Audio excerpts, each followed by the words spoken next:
right, so I woke up this morning. Actually, this was a great idea yesterday. And it was one of those things where, you remember you were talking yesterday about how sometimes you get really fired up about something. You invite your friends out. You're all excited. Hey, let's go out on Friday and it's Tuesday. And then Friday rolls around and you're like, God, I don't want to go out. Yeah, that was a me on Thursday idea. Now it's Friday morning, so things are different. Yeah, this was me yesterday, sitting in front of the computer, trying to fill out the schedule, going, you know what? We haven't done a Plead the Fifth in a while. I'll take it. I'll take the hit today, right? And then I woke up in the morning and I saw the schedule. I'm like, why did I do that? Why did I do that? Abby, explain to them what Plead the Fifth is. Plead the Fifth is an opportunity for all the cast members to submit questions anonymously for another cast member to answer. And they can only plead the fifth on one of the questions as to hopefully push them into answering these really uncomfortable questions that make them squirm a little bit. Bert Show, I am ready to plead the fifth. So I reached out to Mo and Abby yesterday, and I asked them to send me questions. And the first question that one person sent made me laugh out loud. Okay. Because, Bert, you have been passing around a picture this week of a former relationship. Debbie! Who is the girl in that picture? I posted her on Instagram. People love Debbie. Debbie Pierce was my first love, 7th grade. We hung out in the 8th grade. We had on again, off again, whatever, through high school, my freshman year of college also. But the picture is so sweet. And it's so her, because her smile is ear to ear in this. She was just so enthusiastic about life, right? And she's like, I don't know, 8 inches taller than I am. About that. And we're holding hands in the most 7th grade way possible. So it was Debbie Pierce. All right. So the first question, and I know you guys started in 7th grade. Let's picture Debbie as an 18-year-old senior, at least for the purpose of this question. Okay. Because the person wrote, what was Debbie Pierce like in the sack? Oh, yo. Oh my God. What? Well, let me try to keep this as PG as possible.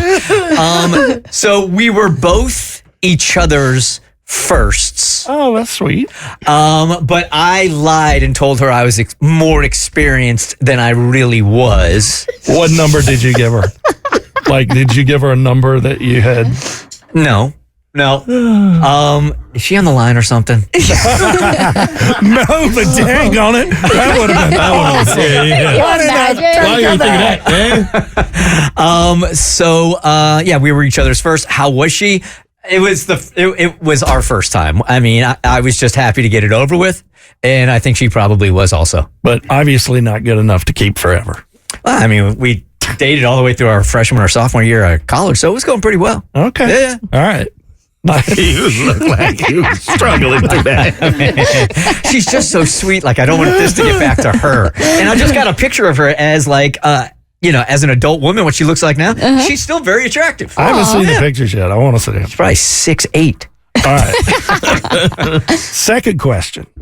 What is one thing you're jealous of when it comes to Joe, your ex-wife Stacy's fiance? Oh, wow. Yeah, I had this surreal moment. I think it was around Thanksgiving. I think I might have mentioned this to you guys, where Joe went with Stacy and my kids to South Carolina outside of Charleston, and they all took a picture together on the same piece of driftwood that me and the kids and Stacy used to take every single year. And I looked at that picture and I'm like, this dude is in my life. Like, that was my life for so long. So I did have a little twinge of like, dang, that I'm a little jealous about that. Like, I don't want to change anything. I'm happy for them and all, but just that particular picture in that order that I took with them when they were 4, 5, 6 years old, and now they're as adults with Joe, it was a little surreal. Yeah. It was, I was definitely jealous. All right, you've made it to the halfway point. Okay. You are yet to plead the fifth, so you still have that in your back pocket. Bert, you're forced to choose. Give up all your money and start over, or never see your kids again. Oh, I give up my money. You give my money up, of course. That's not, What would you do? Now, this does not count as a question. I'm just curious. What would you do? Like, can I keep half of it for one kid? Nope. If you did start over, like from scratch, what would you do other than radio? And this does not count towards the 5 questions. I'm just curious. If I had to start my career back then or start a career now? Right now. Yeah, I think Amanda and I are looking into this now. we're already planning a travel experience, like where we take. It's a little bit like what Abby does, except it's going to be a little bit more expensive. Yeah. So where we're going to take people traveling around the world, and we have these really exclusive nooks and crannies to take them to. And she's a photographer, so she's going to be taking photography the whole way. We're going to give them table books, and so it's going to be. That is a great idea. I can see you guys like on the TV show on the Travel Channel or something like that. Yeah, and it's one of those things that I want to do because I love it, and it's going to be sort of a side hustle because we don't necessarily need the cash. It'd be nice to make a profit off of it, right? So I can have a lot of fun with this, but I love traveling so much, and bringing that to people that have equal kind of mentality when it comes to traveling and making it a really special experiences. And then I'm getting so excited as we talk about it. Amanda being able to give them this album of memories that they had on the trip because she's so good at it. We're really excited about it. All right. Question number 4. We're going to focus on the lies. What is the biggest lie you've ever told your kids and they still don't know it? The biggest lie I ever told my kids and they still don't know it. Lie. Hey, I'm not trying to duck the question. I just can't think of anything that I've been. If I've erred with my kids, it's erring too much on the side of honesty and my background, and maybe I opened up some things to them that they wouldn't have because Dad did it back in the day. Okay. They asked me about hard drugs. That I have told them that I never tried, but I really did. It's a good one. Gotcha. Yeah.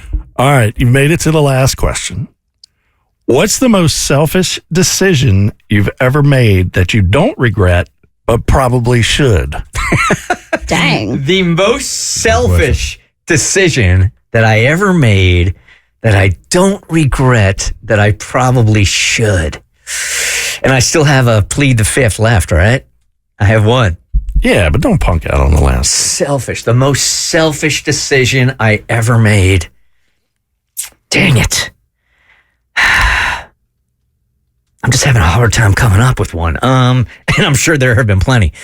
The most selfish decision. Okay. All right.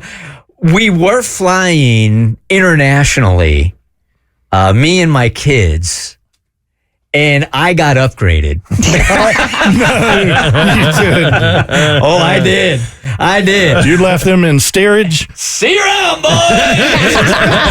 See you on the other side. So that probably covers it. All right. You Well made done. it through the gauntlet. Congratulations. Thank you. Welcome to the show, Debbie Pierce. Thank you. The Bert Show.